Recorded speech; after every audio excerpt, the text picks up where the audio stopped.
the Lincoln University Cooperative Extension, Paula J. Carter Center on Minority Health and Aging. Before we actually begin, I need to make sure that our sites are connected. And let's start with Carruthersville. Are you connected, Carruthersville?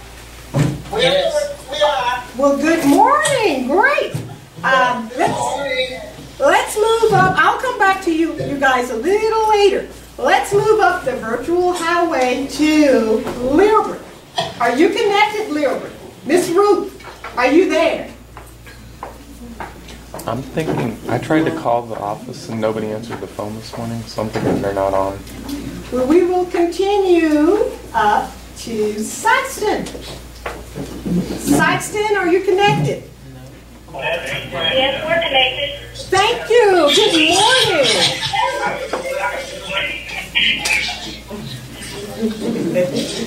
Let's keep moving. St. Louis. Good morning. Are you connected? St. Louis? They might have their mic muted. You weren't connected earlier. Yeah. Good morning, St. Louis. Good morning. There we go. Oh, great. We're connected. Good. Let's keep moving. We'll come back to Jefferson City, of course. Kansas City. Good morning, Kansas City.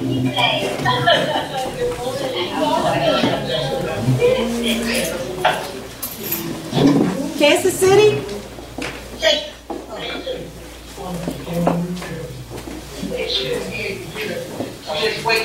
Going once, going twice, Kansas City. Can you hear us? Yeah. Yes, I hear This Mr. Kansas City. All right, thank you, Kansas City. Okay. All right, since everyone is connected, I need to go around one more time again because I want the facilitators to announce who they are and the number of participants per their sites. Let's go back to Carruthersville. The facilitator at your site is Carruthersville. Rose Phillips here. She said. I'm asking for the facilitator for the site. Okay, when you say facilitator, I am meaning who is the staff person there in charge? Dr. here, Georgia Myers. and Don George is also here. How many participants are there? We have 4 participants. Thank you, Carruthersville. Let's move up and try Lilburn again. Miss Ruth, are you there? Obviously not. Let's keep on moving. Sykeston. The facilitator for Sykeston? Ken Hollowell. Good morning, Mr. Hollowell. How many participants do you have at the Sykeston site?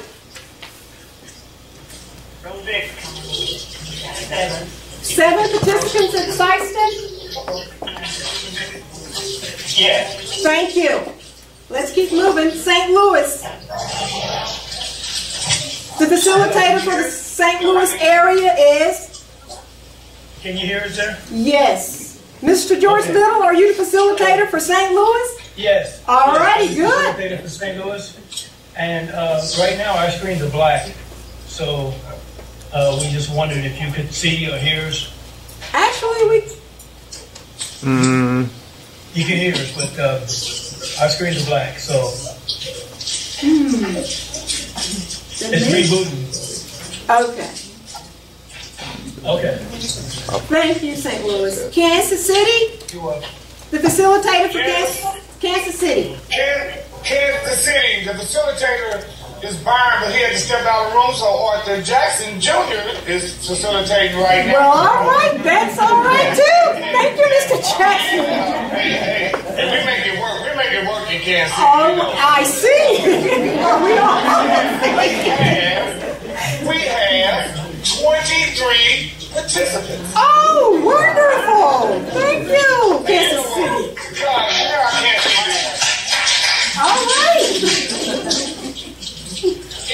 Well, here it looks like we have about how many participants? Does any of the staff do a head count?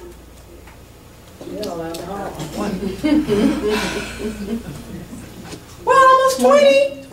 So that's wonderful. It's really wonderful that you came out to participate for this wonderful topic that we're going to be discussing today.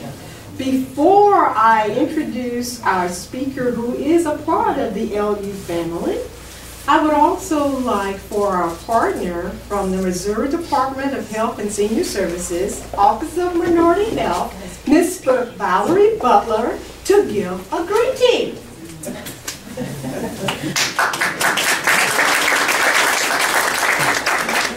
Got me off guard. Do you mind coming up? Sure. Thank you, Ms. Valerie.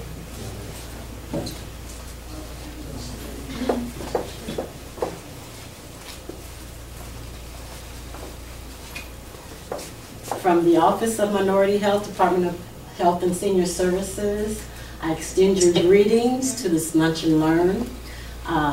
Welcome everyone. We hope you gain some knowledge that help you in your everyday life as we age on. Okay? Thank you, and have a good day.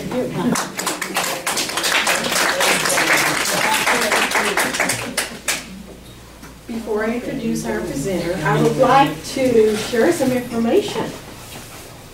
Dr. Walter Cal Johnson Jr. earned his PhD in psychology with a focus on counseling from the Department of Psychology at the University of Missouri-Columbia in 1997. After working for 5 years with the Department of Residential Life on the MU campus, conducting assessment on the development of learning communities, then integrated students' residential experience with academic achievement, Dr. Johnson joined the faculty of Lincoln University in the fall of 2002. He was involved for 2 years with the development of Beyond the Front, an interactive DVD about suicide prevention for the U.S. Army through the Center for Suicide Prevention Research and Studies on the LU campus.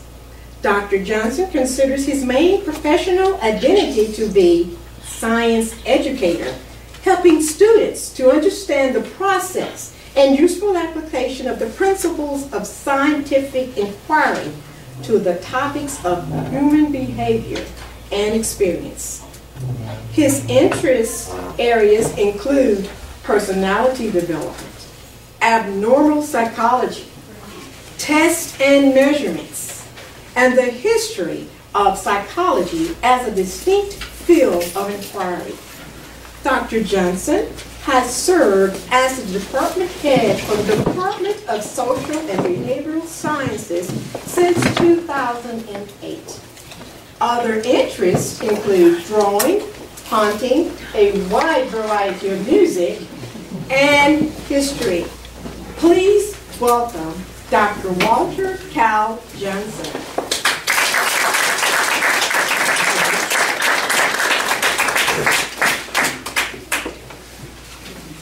Good morning. I'm humbled and feel privileged to be with you today. Ms. Jenkins told me that this was going to be statewide, but I didn't really know how statewide it was going to be. You know, looking at this crowd, this does not seem to be really a depression-prone crowd. So if you know, I feel good about the information I have to share with you today, and I hope that it is at least enlightening. And having said that, we'll start. Does everybody see the slides on the paper, or do we see them up on the screen as well? You can switch over. Is it on the laptop? I can see it on the laptop. Okay.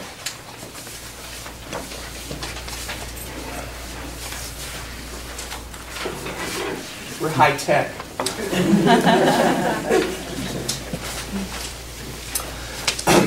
The the way this works for me, when I talk about a topic in front of a group, and usually I'm in front of a classroom, 2 classfuls of Lincoln students 3 times a week, and often I get to go over the material more than once, and I put together my material, and then I continue to think about it and think about things that I wish that I'd put in. And when I was putting these slides together, I was really thinking about our topic in terms of being one of the depressions. But it doesn't have to reach that level. It doesn't have to reach that level. One of the things that I think is just really powerful about this knowledge is just acknowledging that the time of the year has a big impact on how we feel. And it doesn't have to reach the level of a diagnosable depression to have an effect on us. When we think about seasonal affective disorders, the way the psychologists and the psychiatrists think about seasonal affective disorder is that it's a subtype of depression. It's a subtype of depression, and what makes it different than other kinds of depression is that it's really tied to the time of the year.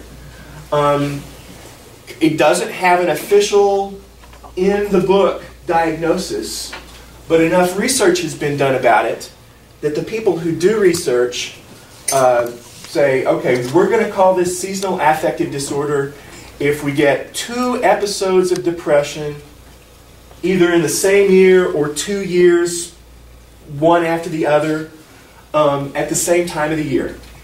Usually comes on in fall or winter and goes away during spring and summer. So, to talk about it as a subtype of depression, it's useful to go over what we call depression. Now, we all know that all of us have our ups and downs, that life throws us bunches of challenges. We go through periods where things don't look so bright, and that's normal. And, we lose somebody we love, or something bad happens, and we feel sad. We go through a period of mourning, and that's normal. Really, it becomes sort of an identifiable problem if it goes on for a long period of time. And that's really how psychology and psychiatry and the medical fields say that's depression. So first off, you feel sad or depressed, just like the word says. You feel sad most of the day, nearly every day. And that's no fun. Sometimes for men, it shows up more as being irritable or cranky rather than sad. But it's most of the day, nearly every day. And really the time period that the doctors use for diagnosis is 2 weeks. So if you got a 2-week period where you're down most of the day, every day, then you might start thinking about, I need to do something for myself. The other kinds of highlights are pleasure goes out of activities that used to be pleasurable. Somebody in the room here was showing pictures of a new grandbaby, and it was clear that she took a lot of pleasure in that, and other people did too. So it'd be like, oh, I have a new grandbaby or a new great-grandbaby, and somehow I'm not excited about that. And that should be a sign, because everybody, I think, would be excited. Significant weight gain or weight loss. Watching our weight is a big part of taking care of our health. I know I could always, I wish I could shed about 20 right now. And it's not easy to do.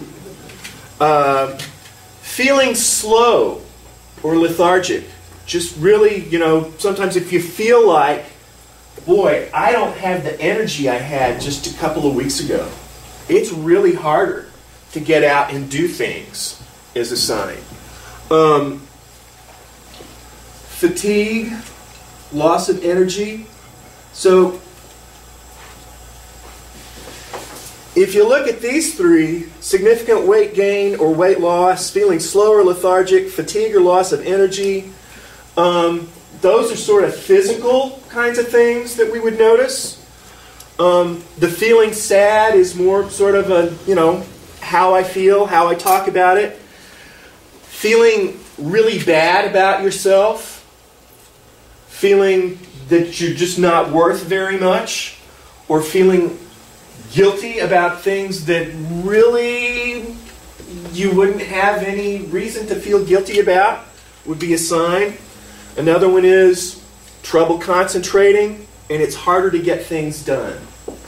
Now, again, all of these things sort of one at a time are going to be normal for us just in the course of our life. Unless we're blessed with the kind of temperament that really keeps us up all the time. And if you're one of those people, acknowledge that as a blessing, because that's not a gift that's given to everybody. But it is a blessing. What really makes it worth paying attention to is if one of these things has changed for you or for someone close to you in the recent past.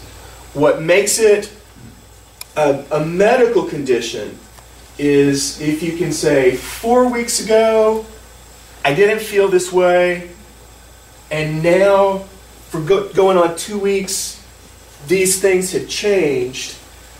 It's not just that they show up, it's that, boy, this is a significant change from how I was feeling before.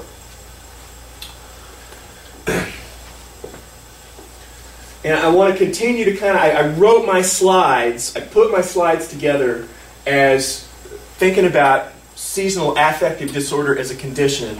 And I want to continue to acknowledge that it happens at a not quite so critical level from time to time. And even if we don't have a very significant seasonal affective depression, we might see some of the signs or symptoms, and there might be some things that we can do for ourselves to lessen the impact of that. So, seasonal affective disorder is, that list of signs and symptoms that I just went over with you. It's like a checklist, and the doctors are going to say to call it the official condition, to give it the official diagnosis. We have to check off at least 5 of those. It's got to be all day, every day for 2 weeks or longer. It occurs in the fall and winter time and goes away in the spring and summer. That's what makes it seasonal affective disorder. We'll get back to depression as its own thing in a minute. And then there are 4 things that are kind of highlights especially of seasonal affective disorder. Is increased need for sleep. Increased need for sleep. Craving carbohydrates. Craving the potatoes and the rice and the gravy and starches and sweets and the associated weight gain that goes with having more of those in our diet. Wanting to socially withdraw. You're all here in the room this morning. People all across the state are in different rooms this morning, so that's good. You got out to be with other people. And also increased anxiety. So, comes the fall, increased need for sleep, carbohydrate craving, that's fall, that's winter. Social withdrawal, increased anxiety, and feelings of sadness. So one of the, as I was sort of thinking about it, well, let's go through this first.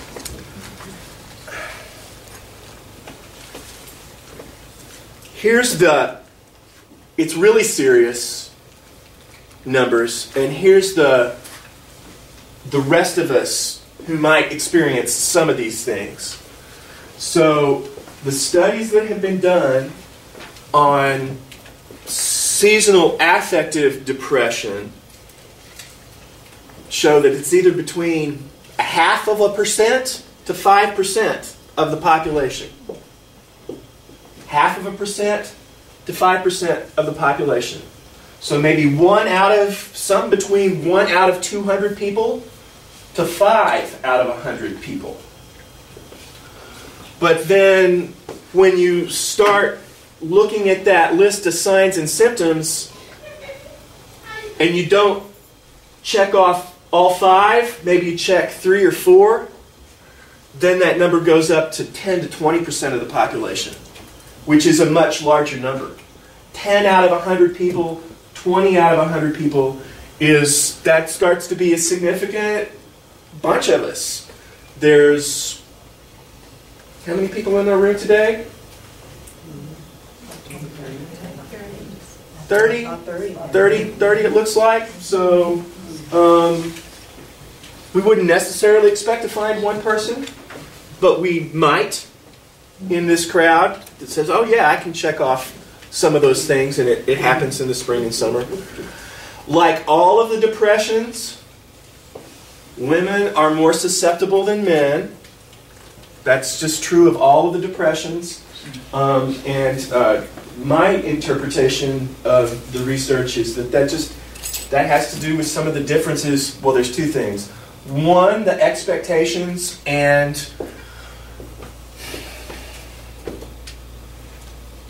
different things that people are allowed in terms of what we expect of men and women. And the other has to do with our biochemistry. Men, of the neurochemicals that our nervous system runs on, that so deeply impact the way we feel and think. Serotonin is the neurotransmitter that's really associated with having a good mood. And if you compare men and women,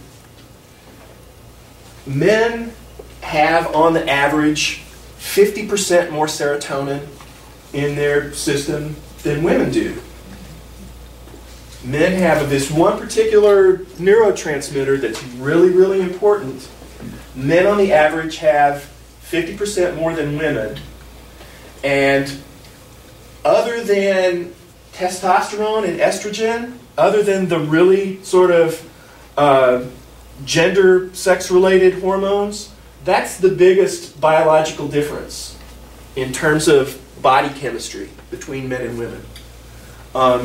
And I think that has a lot to do with the fact that women are more susceptible to depression than men. Because that's the chemical that if you're feeling sad all day, every day, that's the one that your body's really probably going to be low in. Finally, the further north a person lives, the more likely they are to experience seasonal affective disorder.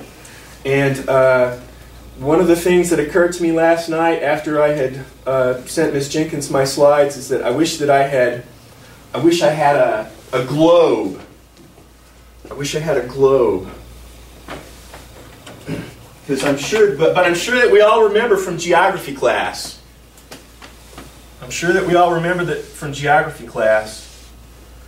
Here's the equator. And here's the North Pole. And in Missouri, we're really right about here. We're pretty far north. We're just almost at 38 degrees latitude.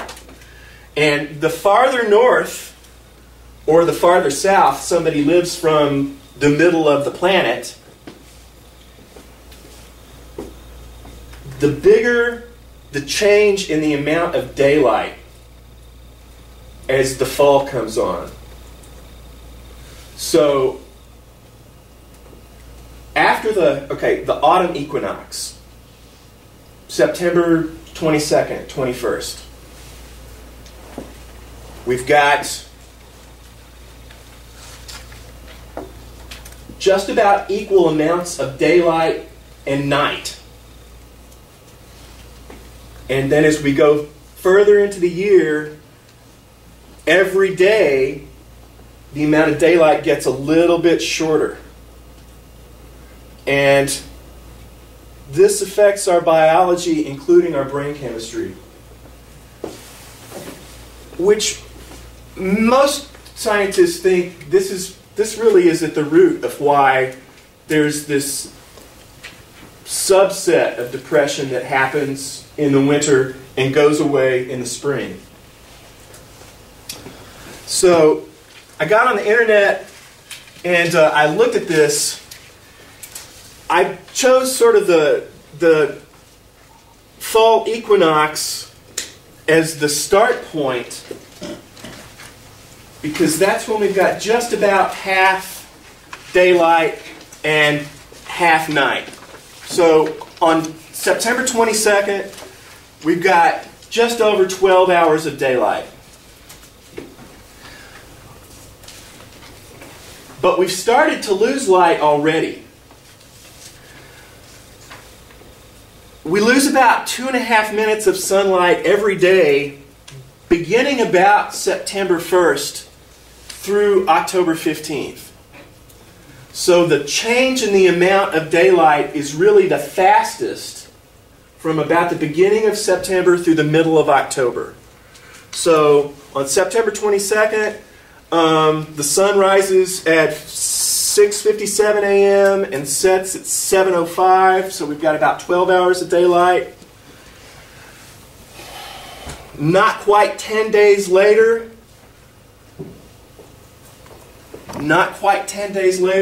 we've got 20 minutes less of sunlight.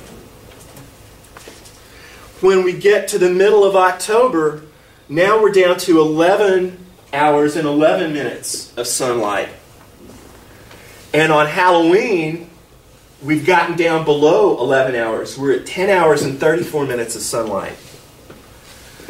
Then, on Saturday night after Halloween, we go off of daylight savings time, which means that in terms of our sort of daily responsibilities, things get darker an hour earlier.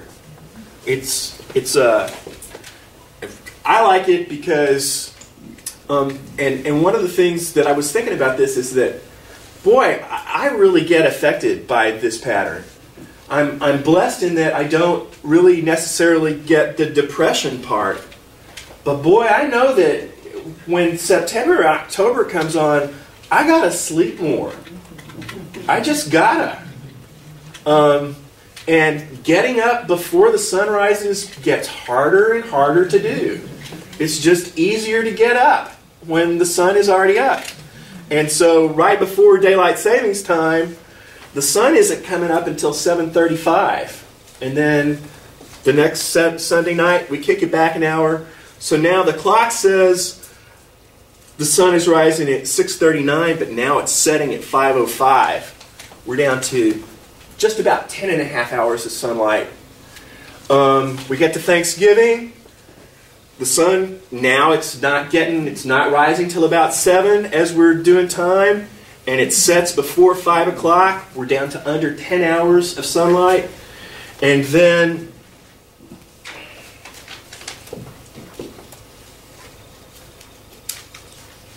I really meant this to say, it says December 4th. Yeah, it does. I left out December 21st. December 4th, the sun sets at 4:47. And that's the latest, that's the earliest sunset all year long.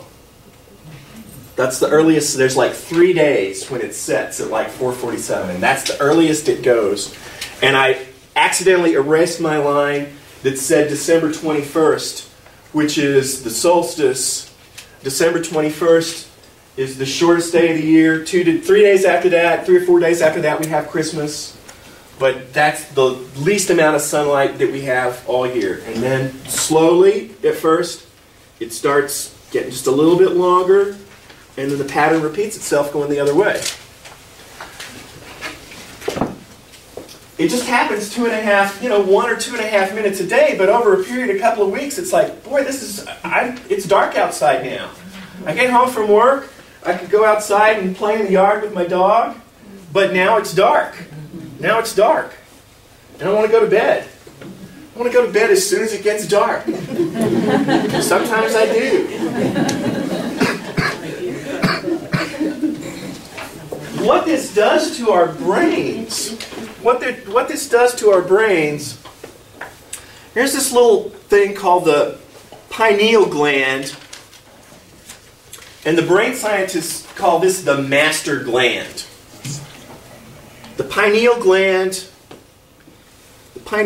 really is the on and off switch for all kinds of things that happen in our brain and our nervous system. And once we start losing that daylight, and there's just not as much direct sunlight hitting our body, the pineal gland starts producing more of a neurotransmitter substance called melatonin. The pineal gland, as soon as we start losing daylight, the pineal gland starts pumping out more and more melatonin.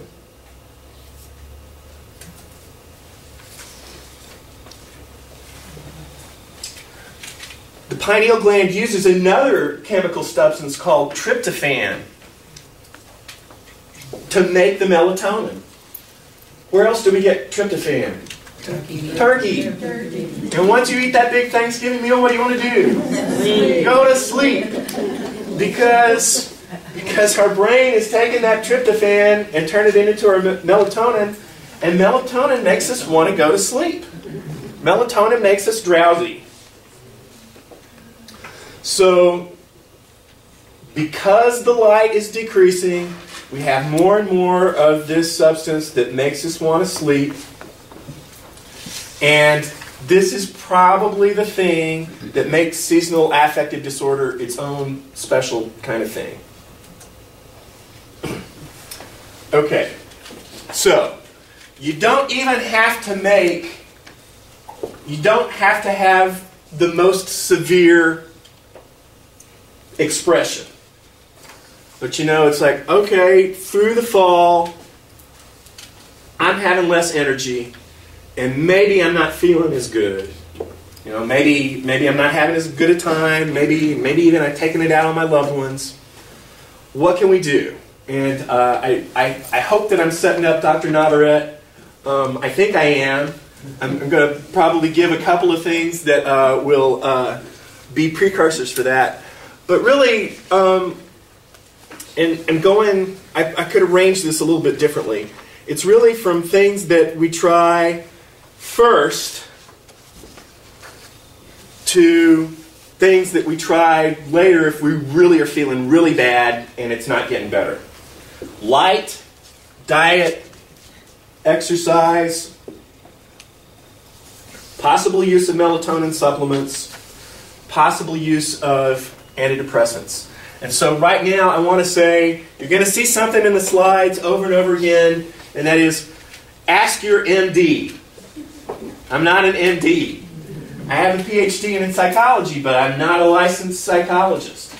So, any of these changes that you might make, and especially if it's being very troublesome to you, talk to a nurse practitioner or a doctor or somebody, because I don't want you to hurt yourself. I don't want you to hurt yourself. Let's talk about, okay, and here I said we would talk more about depression. First is rule out other depression. Rule out other depression. If it's something that happens throughout the year, it's not seasonal affective disorder. If you're checking off 5 of those things on the list of signs and symptoms, and it's happening early in the fall, late summer, or in the spring, it's not seasonal affective disorder. And, it's one of those things that lots of people, I'm sorry that I didn't put up a slide for like really how many people suffer from or encounter depression, because it's a really large number. And so many times our desire is to be able to snap ourselves out of it or talk ourselves out of it. But if you or somebody you know who's is having weeks-long periods of feeling bad, you or they deserve to try to get some assistance. Because honestly, it really is not something that everyone can just bring themselves out of. It's just not. It's part of the human experience that we wish that we could avoid, but not all of us can. So, if you've got enough of those signs and symptoms, find somebody. Because there's some things that we can do, and it really truly is suffering. Okay, now that we've talked about make sure you're taking care of yourself or the people you love, and make sure it's not a more serious form of depression. Let's say you're checking off just a couple of these things that you can do. This one is funny. This one is odd. When I was in school studying psychology, nobody was talking about this, but in terms of that brain biology that we just talked about, it makes perfect sense. You can get lights. You can get lights. It's called phototherapy. And your regular indoor light bulbs are not going to do it. Because what the first thing we try to do is fool our brain into thinking that it's still late summer. And you have to get a really bright bulb. I've never purchased one of these myself, and it's funny to talk about it in this room, but a couple of times I've hit the tanning booths. I don't like the orange way it makes white people look. But it made me feel a little bit better. If you've got the money to invest, and they're not terribly expensive, you can go online and look for SAD light therapy, SAD for seasonal affective disorder, and you find a bunch of different alternatives at different price ranges, and they need to be between $2,500, that should actually say $10,000 rather than $1,000.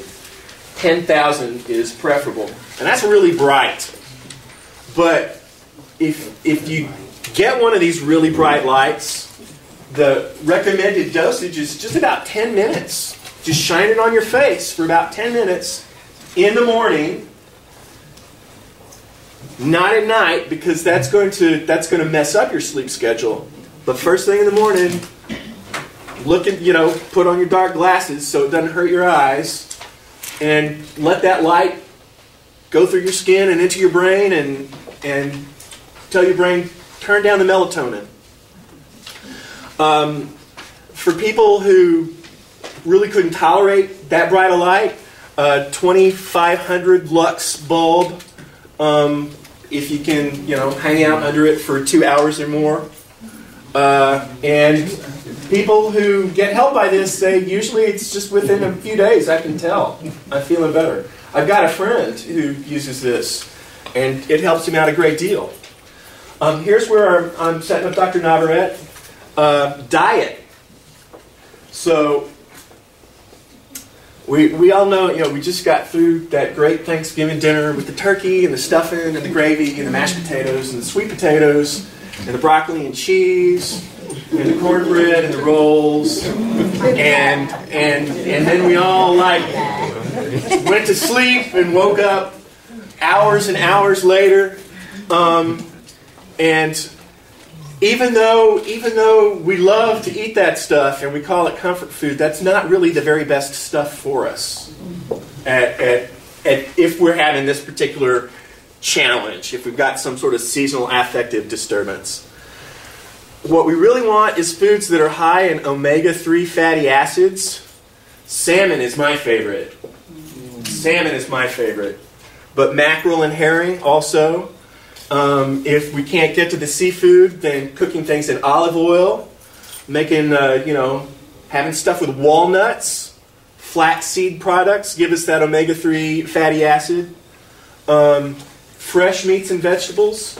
Fresh meats and vegetables, not the stuff out of the can or out of the freezer, but fresh. So, fresh fruit.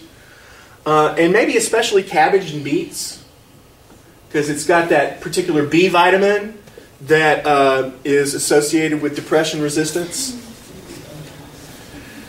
If you can't get it through your diet, then you can go to the drugstore and get an omega-3 supplement. And I said, talk to your MD. I think that's probably the least dangerous thing. And I don't think any of them are particularly, well, they can be.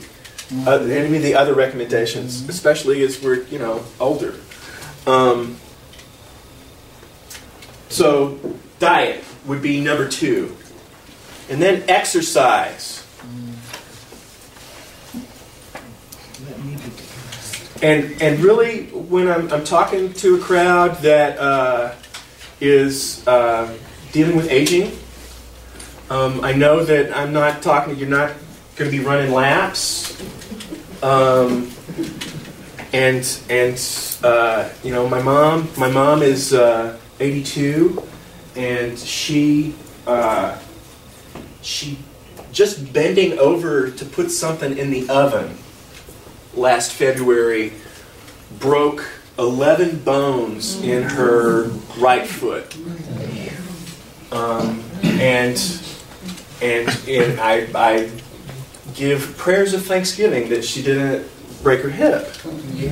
But I just know that, as we get older, we really have to be careful about that stuff. So I'm not talking about jumping jacks. I'm talking about just making sure that you stay somewhat physically active. And a lot of times, if we're feeling sort of depression or stress, that's the first thing that we stop doing, which is too bad because it's one of the best natural things that we can do for ourselves to avoid depression. It's easy to quit doing in the winter months when there's less light and we can't get outside as much.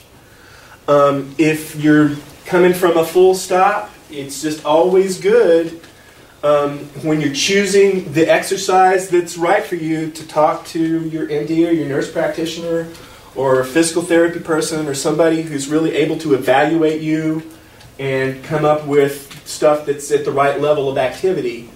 But making sure that you remain physically active. The exercise ball, it's again like the exercise ball is not particularly challenging, but I don't want you to fall off and hurt yourself. And if you've got grandkids who have a Wii, maybe you can do the Wii Fit, but don't trip because you're getting up and down off the little board. And I was really surprised at myself because I didn't have a slide for Tai Chi.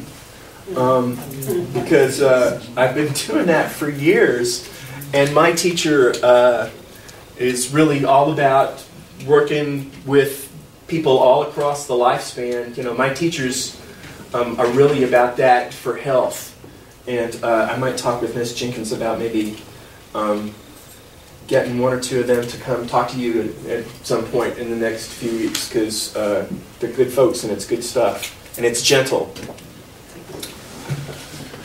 The next up the list would be melatonin supplements, and now we're talking about I'm really having a hard time feeling better, and it's been going on for several weeks. You should talk to your doctor because you can hurt yourself with melatonin supplements. If you've got depressive symptoms and it's not the seasonal affective depressive symptoms, then taking melatonin can actually make you feel worse. And remember that what's happening is the brain is making more melatonin. So why would we take extra if it's seasonal affective disorder? And that has to do with our sleep schedule. So if your MD thinks that you're a good risk for melatonin supplements, then the recommendation will be to take them in the middle of the afternoon. because that's the time that's going to help reset your sleep schedule. If somebody's prone to seizure disorders or disorders that involve a lot of bleeding, melatonin's not good for you. So this is down the list of, this is something that you should try the other things first, and make sure you talk with a medical professional before you do it. Because again, I don't want you to hurt yourself. And then finally, the last thing that we would want to do would be to try some antidepressants, which require a prescription from an MD or an osteopath. They are relatively safe and effective for many individuals, and they don't help everybody, but the people they do help, they often help a great deal. If you or somebody you know were to get a prescription for antidepressants, your MD should tell you, if you start to feel worse, come talk to me immediately, because that can happen sometimes. But I think, that for most of us, that we're just not going to, for seasonal affective depression or disturbances, we're just not going to get to that point probably. We ought to be able to help ourselves out with stuff that's less major. And, I'm happy to see that everybody is here today interested in taking care of themselves. And, again, the depressions and anxiety, really, what more do we want out of life than to enjoy it as we're moving through it and enjoy the company of our friends and loved ones. And if someone's feeling bad for a long period of time, we would like to help them try to do something to make that feel better. Thank you so very much.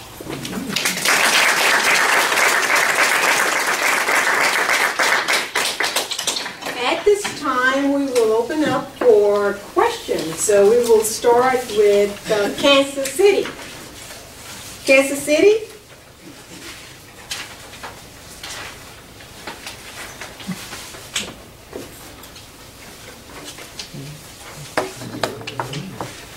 Kansas City, do you have any questions? Their screen is frozen. Let me try to call them back. They're frozen. Yes, we have time. There we go. Go ahead.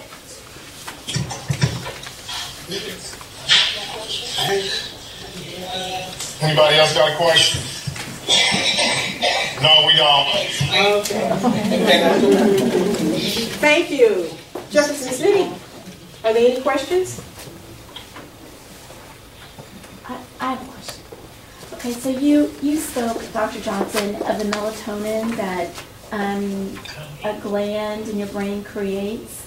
Is that, and it sort of resurfaces or sort of regenerates itself, the melatonin, when you're asleep? Or, I guess my question is, to sort of, for this melatonin to regroup or regenerate or whatever it does in its brain, is it interrupted as when you're asleep and a light comes on? Say like a bathroom light or a hall light that you've left on? Because I've heard that this, whatever it is that regenerates with your sleep cycle, if you turn a light on, it will stop regenerating. Or does that have anything to do with this, or? I'm not sure. This, by the way, I'm gonna. Yes, ma'am. Before you answer, restate her question because everyone could not. She has a soft voice. Okay. And everyone may not have heard her. Okay. Okay. I'll try to remember it. Does a light going on when someone is asleep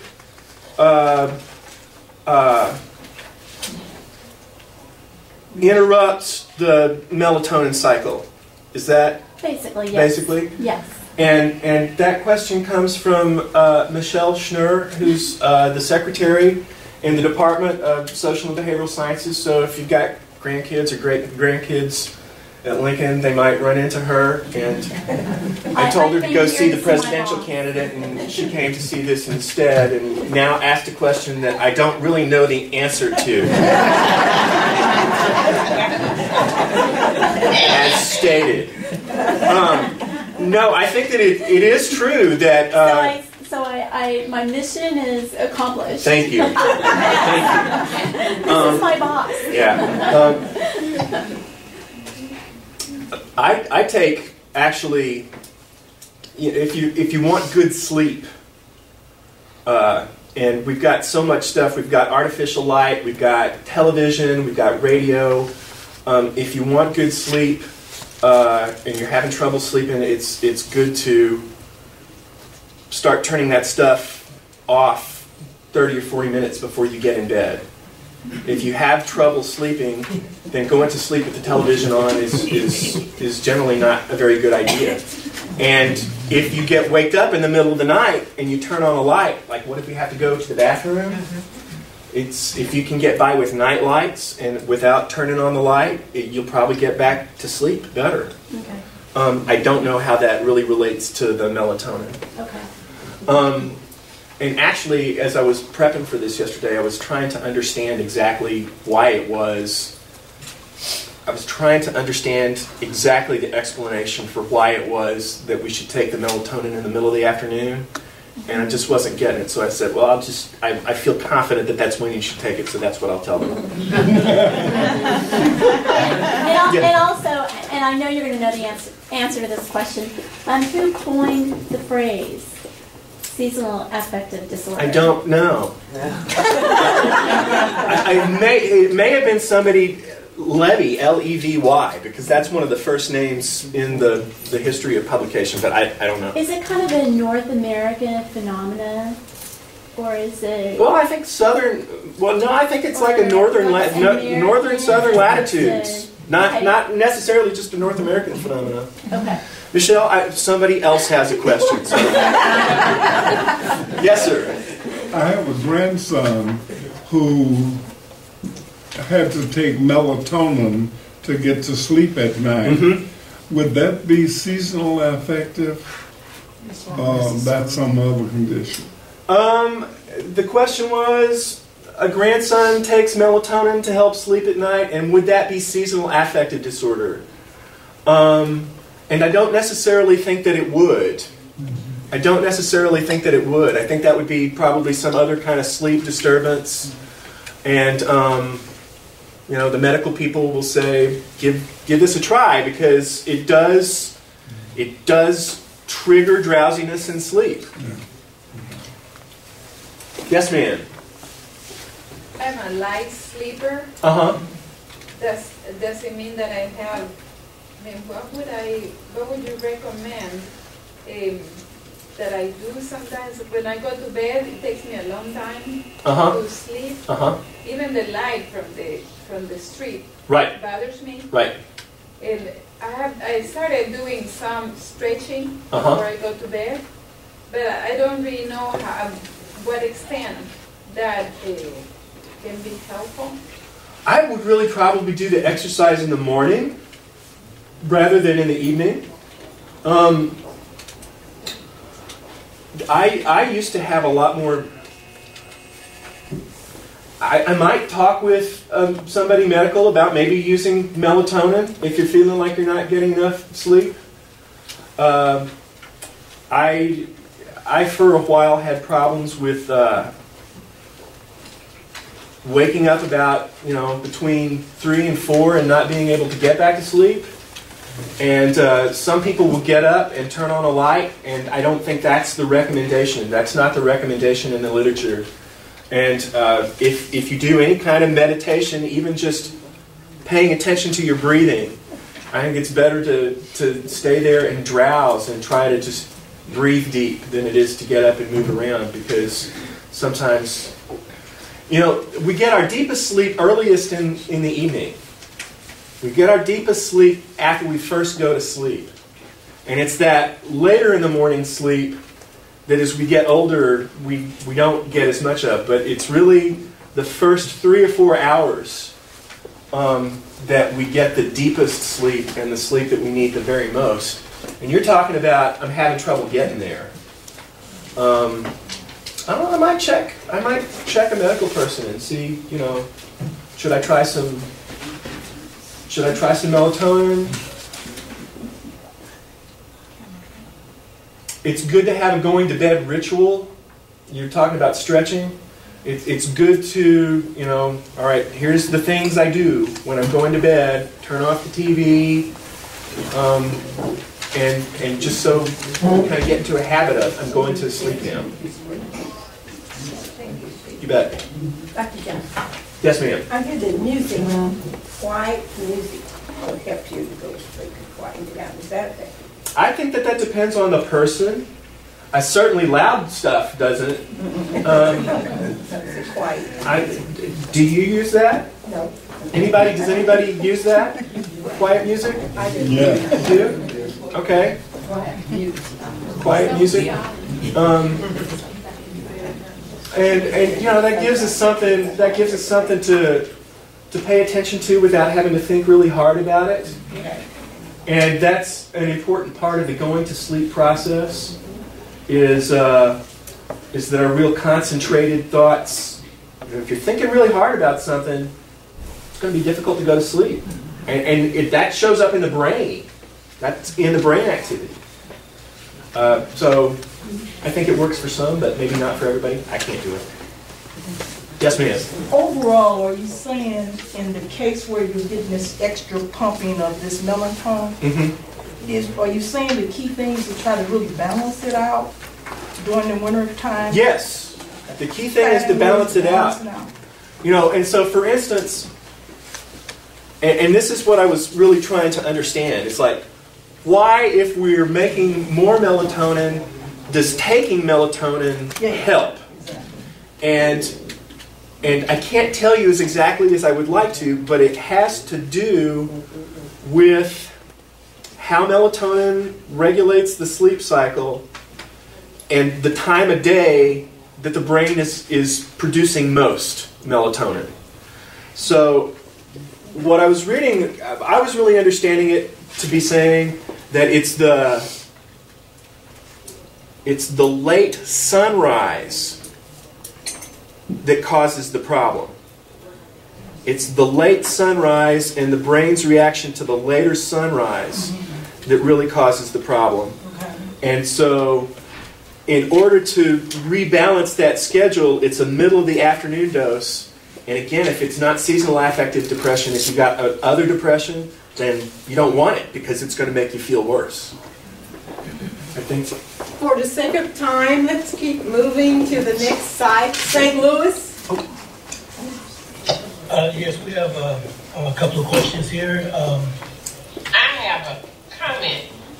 I enjoyed this class. It reinforced the things that I had been doing. As you said, before you take the vitamins, talk to your doctor. I have a lot of them incorporated into my prescription line. And each one I had discussed with my doctor. My supplements, my omega-3, and the others that I don't recall the name right now. But they all are in my chart. And when I go from doctor to doctor, they can see what I'm on. And it's been approved by my primary care doctor. When I had knee surgery, they put me on a medication that was destroying my good bacteria. And as you said in the seminar, the minute you have a problem, talk to your doctor. So I took it to my primary care doctor. So she changed the prescription and sent the doctor a note. And they went back. So I have really got a lot out of this class from my past experience with the vitamins. and other things that you talked about. Thank you so much. I'm glad you're doing it right. I'm glad you're doing it right. Thank you. And it's gratifying. If I didn't tell you something that's brand new, it's gratifying that it fits with the other good information that you already have. Any more questions? Okay. Yes, we have one more question. With this light, if you know that the sunlight really makes you feel better, and you, when you say you can order this light from somewhere, can you get this light on your insurance, or do a doctor have to prescribe the light, or how do you get it? I do not know if it's covered by insurance. No. I'm hearing some people say no. But it might be that if you've got the right plan, it might. But doctors do write prescriptions for this. I know that this is something that you can do it for yourself, but also if you go to an MD or your osteopath, they can write the prescription. And I've seen some people say, no, my plan doesn't, but then a couple of people saying, well, I know of a couple of plans that do. I'm sorry, I don't have more definite information for you. That's what I wanted to know about the light, because I know as a person, I know that sunlight keep me up. Yep. When it start getting dark, I still stay upbeat, but I would really feel better if I had more sunlight. Boy, the people that those lights make a difference for, it makes a really marked difference for them. So, I don't know. I'm just sort of wondering if there are health centers, etc., that might have them. I don't know. That would be worth trying to get done. Thank you, St. Louis. Let's keep moving down to Sykeston. Tyson doesn't have any questions. Thank you. Thank you, Sykeston. Lirbon, I don't think we ever connected. They probably may be able to hear us, but we will not be able to hear them. That has happened before. But let's try again. Lirbon, are you connected? Well, let's keep going. Carruthersville. Yes, we do have one question. Thank you, concern. Hello? Go ahead. Can you hear us? Yes, we can. Okay. It was a concern of purchasing melatonin over the counter, the negative and the positive. And at this time, I'm going to turn the mic over to Miss Gloria Amaton. Okay, my question is that you can purchase it over the counter, but how do you know, if it's right for you? Because, I know they said it's good for you if you're having problems sleeping, but also in the discussion you talk about the negative side. So then, we don't know whether we should or should not, even if the doctors recommend it, because it seems as though it can cause other problems if you take it. And that's exactly why I said, make sure if you want to try that out, make sure you talk with the doctor first. And the first couple of things that should be ruled out are A, that you're not suffering from a more general depression. B, that you don't have any seizure or bleeding disorders. So if you and your MD, she or he does a good history on you, should be able to say, yes, this would be okay for you, or no, I wouldn't try that. And, again, since I don't have a license to practice medicine, I'm certainly not telling anybody to go do this themselves, just as this is an option to take with your doctor if the diet and the exercise and the light don't help you out. But, as a couple of people have noted, if you're having sleep problems in general, then a doctor might write you a prescription for melatonin. Even though you can take it over the counter, I think it's just wiser to check with your doctor before you do.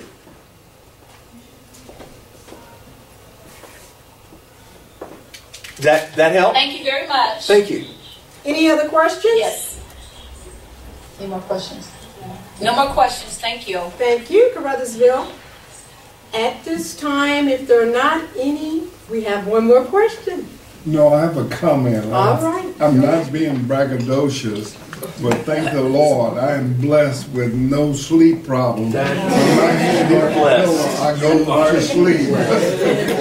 So I'm not bragging. It's a blessing. Congratulations. Thank you, Mr. Flowers. Are there any more comments? At this time, please join me in a round of applause for our speaker.